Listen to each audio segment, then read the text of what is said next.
Ito ang reading mo, Libra. Welcome back to our channel. Naway nasa mabuti kayong kalagayan while watching the channel. Sa general reading, kayo nang balang magpalit-palit ng situation nyo sa reading ko.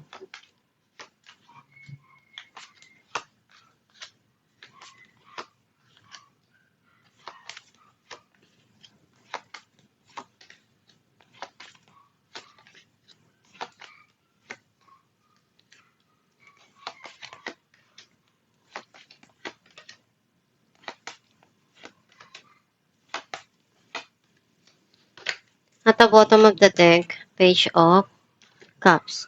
I feel like ang nasa-sense ko na energy mo, andun yung mga pangarap mo na gusto mong maabot or may mga pinag-isipan ka dito na gawing hakbang para doon sa mga gusto mo pang abutin na goal sa buhay or ma-achieve na mga pangarap. Ang mensahe ng card mo, kung ano yung pagmamahal na kaya mong maibigay dun sa taong mahal mo, ibibigay mo o dun sa pamilya mo. Kung ano yung sa tingin mo, may pagkukulang ka, pupunuan mo yon. Nagkaroon na ng end of cycle yung mga nangyari sa past and ngayon may darating na new cycle dito which is andun yung harmony and peace. Lahat ng pagsusumikap mo, unti-unti nang masusuklian at magpe-paid off. Masaya ka na nandyan ng pamilya mo sa tabi mo at tinutulungan ka at sinusuportahan lahat ng mga ginagawa mo.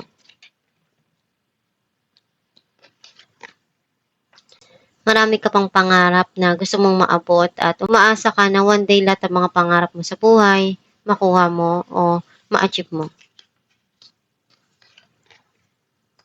Nagbabalik tanaw ka doon sa mga nangyari sa past at may mga memories doon na masaya ka at hindi mo makalimutan at palagi mong naaalala yon. Natuto ka nang tumayo sa sarili mong paa. Some of you unti-unting nag-grow yung financial mo o yung career mo. Gagawin mo lahat ng kaya mo para sa mga pangarap mo. Natuto ka na lagyan ng wall yung puso mo para hindi ka masaktan ng kahit sino. Meron ditong opportunity na darating sa'yo o may mensahe kang marireceive o text. Right now, magulo pa yung isipan mo, hindi ka pa handa magdesisyon and marami namang option na pwedeng gawin pero hindi ka pa makapamili o makapag-decide. Iniisip mong mag-invest sa business or sa career mo. Some of you, gusto mong maglaan ng panahon, oras sa mga mahal mo sa buhay. Clarify natin ang Two of Cups. Eight of Cups and Ace of Pentacles. Gusto mo nang kalimutan yung mga nangyari sa nakaraan na para sa'yo very painful. At ngayon, mas ikagrab mo yung opportunity na darating sa'yo o may manifest ka dito na gusto mong makuha. Clarify natin ang Wheel of Fortune. Ace of Pentacles and the Lovers. Meron ditong darating na blessing para sa'yo na magiging masaya ka. Some of you, andun yung minamanifest mo na maibigay sa yung pagmamahal na hinahanap mo at maging mapayapa yung relasyon. Clarify natin ng Six of Pentacles. The Fool and Three of Swords. Ngayon mo makikita lahat ng resulta na ginawa mo before na pagsusumikap, kahit gaano kahirap o nasaktan ka man, ginawa mo yung kaya mo para doon sa mga pangarap mo. Clarify natin ng Ten of Cups. The Tower and Nine of Cups. May darating dito para sa'yo na gustong-gusto mo or matagal mo na tong hinihiling na makuha at magiging masaya ka. Clarify natin ng The Star.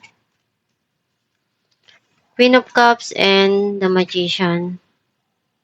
Ginagawa mo lahat ng paraan na alam mo para maabot mo yung goal mo. Clarify natin ang The Hermit, Ten of Pentacles, and the Hierophant. Naaalala mo yung mga nangyari sa nakaraan. Kino-compare mo yun sa mga dumarating ngayon sa buhay mo. And very thankful ka dahil naging masaya ka sa kung ano yung meron ka ngayon. Clarify natin ang Nine of Pentacles, Six of Wands, and Ace of Cups. Andun yung success and victory para sa'yo. Ngayon, kung ano yung sa tingin mo, kaya mong ibigay para sa sarili mo na magiging masaya ka, gagawin mo yun. Clarify natin ang The Magician, Queen of Wands, and King of Swords. Andun pa rin yung passion nitong tao na to. And hindi pa rin nawawala yun. Gusto niyang ipakita sa'yo yung affection na nararamdaman niya towards you. And gagawin niya kung ano yung kaya niya para lang maipakita yun sa'yo. Some of you may mga desisyon kang kailangang harapin dito. And unti-unti ka nang magiging okay doon sa mga nararamdaman mo o nangyayari sa buhay mo. Clarify natin ang Nine of Wands,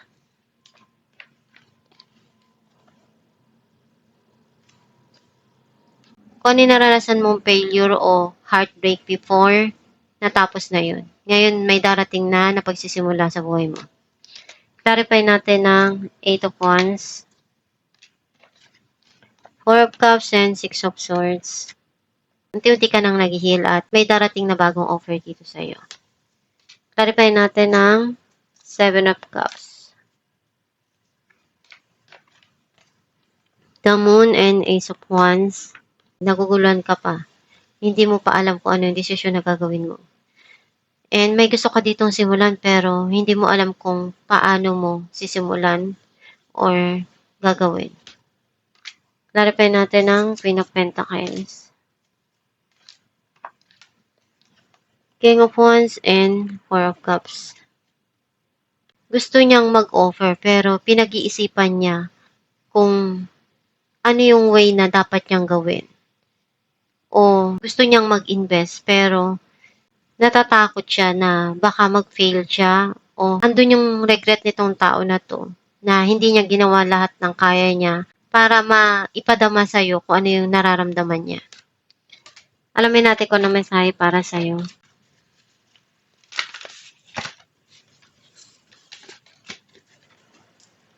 Loves me not. Your fear of change has shifted into acceleration. You don't mind the inconvenience. You believe what will be, and you don't mind waiting for your turn to link with ascendancy. Forceful energy is not helpful in this case. Give people the space and patience you wish to be met with in return.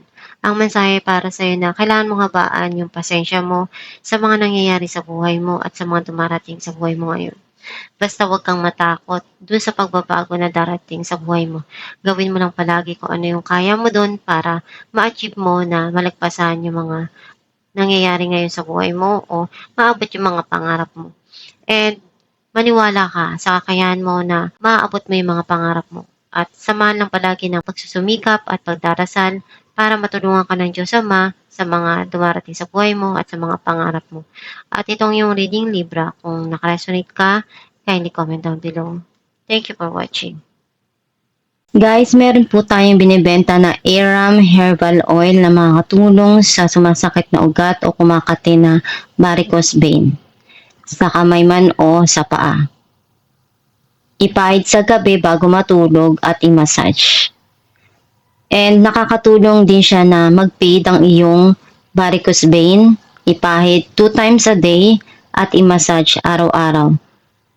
Gawin mo ito araw-araw para mag-fade yung varicose mo. Kapag masakit yung kamay mo, pwede mo rin siyang ipahid sa gabi at i-massage mo para pagising mo sa umaga, marirelieve na yung pain na naramdaman mo. Pwede kayong umorder sa Shopee or sa Facebook. Meron po tayo dong page na Star Shines.